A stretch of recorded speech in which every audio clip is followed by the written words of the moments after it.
بسم اللہ الرحمن الرحیم۔ رمضان میں عبادت۔ رسول اللہ صلی اللہ علیہ وسلم نے فرمایا، جو شخص رمضان میں ایمان رکھ کر اور ثواب کے لیے رات کے وقت قیام کرے گا تو اس کے سابقہ گناہ معاف کر دیے جائیں گے۔ رمضان میں عبادت۔ رسول اللہ صلی اللہ علیہ وسلم نے فرمایا، جو شخص رمضان میں ایمان رکھ کر اور ثواب کے لیے رات کے وقت قیام کرے گا تو اس کے سابقہ گناہ معاف کر دیے جائیں گے۔ صحیح بخاری کی حدیث۔ بسم اللہ الرحمن الرحیم۔ رسول اللہ صلی اللہ علیہ وسلم نے فرمایا، جس نے رمضان کی راتوں میں نماز تراویح پڑھی ایمان اور ثواب کے نیت کے ساتھ، اس کے پچھلے تمام گناہ معاف ہو جائیں گے۔ بخاری کی حدیث ہے۔ رسول اللہ صلی اللہ علیہ وسلم نے فرمایا، جس نے رمضان کی راتوں میں نماز تراویح پڑھی ایمان اور ثواب کی نیت کے ساتھ، اس کے پچھلے تمام گناہ معاف ہو جائیں گے۔ بخاری کی حدیث ہے۔ بسم اللہ الرحمن الرحیم۔ ام المومنین حضرت عائشہ صدیقہ رضی اللہ عنہا سے روایت ہے، نبی کریم صلی اللہ علیہ وسلم رمضان کی آخری عشرے میں اعتکاف کرتے اور فرماتے کہ رمضان کے آخری عشرے میں شب قدر کو تلاش کرو۔ صحیح بخاری کی حدیث ہے۔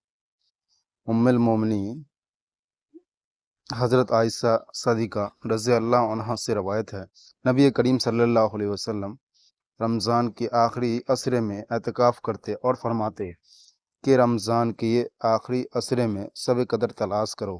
صحیح بخاری کی حدیث ہے۔ بسم اللہ الرحمن الرحیم۔ رسول اللہ صلی اللہ علیہ وسلم نے فرمایا، تم اس یعنی لیلۃ القدر کو آخری 10 راتوں میں تلاش کرو۔ اگر تم میں سے کوئی کمزور پڑ جائے یا بے بس ہو جائے تو وہ باقی کی 7 راتوں میں کسی صورت سستی کمزوری سے مغلوب نہ ہو۔ صحیح مسلم کی روایت۔ رسول اللہ صلی اللہ علیہ وسلم نے فرمایا، تم اس یعنی لیلۃ القدر کو آخری 10 راتوں میں تلاش کرو۔ اگر تم میں سے کوئی کمزور پڑ جائے یا بے بس ہو جائے تو وہ باقی کی 7 راتوں میں کسی صورت سستی کمزوری سے مغلوب نہ ہو۔ صحیح مسلم کی روایت۔ بسم اللہ الرحمن الرحیم۔ رسول اللہ صلی اللہ علیہ وسلم نے فرمایا، اس شخص کی ناک خاک آلود ہو جس کے پاس میرا ذکر کیا جائے اور وہ شخص مجھ پر درود نہ بھیجے، اور اس شخص کی بھی ناک خاک آلود ہو جس کی زندگی میں رمضان کا مہینہ آیا اور اس کی مغفرت ہوئے بغیر وہ مہینہ گزر گیا، اور اس شخص کی بھی ناک خاک آلود ہو جس نے اپنے ماں باپ کو بوڑھاپے میں پایا ہو اور وہ دونوں اس سے ان کے ساتھ حسن سلوک نہ کرنے کی وجہ سے جنت کا مستحق نہ بنا سکے ہو۔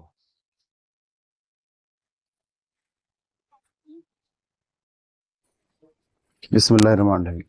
ابو ہریرہ رضی اللہ عنہ بیان فرماتے ہیں کہ رسول اللہ صلی اللہ علیہ وسلم نے چاند کا ذکر کیا تو فرمایا، جب تم چاند دیکھو یعنی رمضان کا چاند تو روزے رکھنا شروع کر دو، اور جب تم چاند دیکھو یعنی سوال کا چاند تو روزے رکھنا بند کر دو، اور اگر بادل ہو اور چاند نظر نہ آئے تو 30 دن پورے کرو۔ ابو ہریرہ رضی اللہ عنہ بیان فرماتے ہیں کہ رسول اللہ صلی اللہ علیہ وسلم نے چاند کا ذکر کیا تو فرمایا، جب تم چاند دیکھو یعنی رمضان کا چاند تو روزے رکھنا شروع کر دو، اور جب تم چاند دیکھو یعنی سوال کا چاند تو روزے رکھنا بند کر دو، اور اگر بادل ہو اور چاند نظر نہ آئے تو 30 دن پورے کرو۔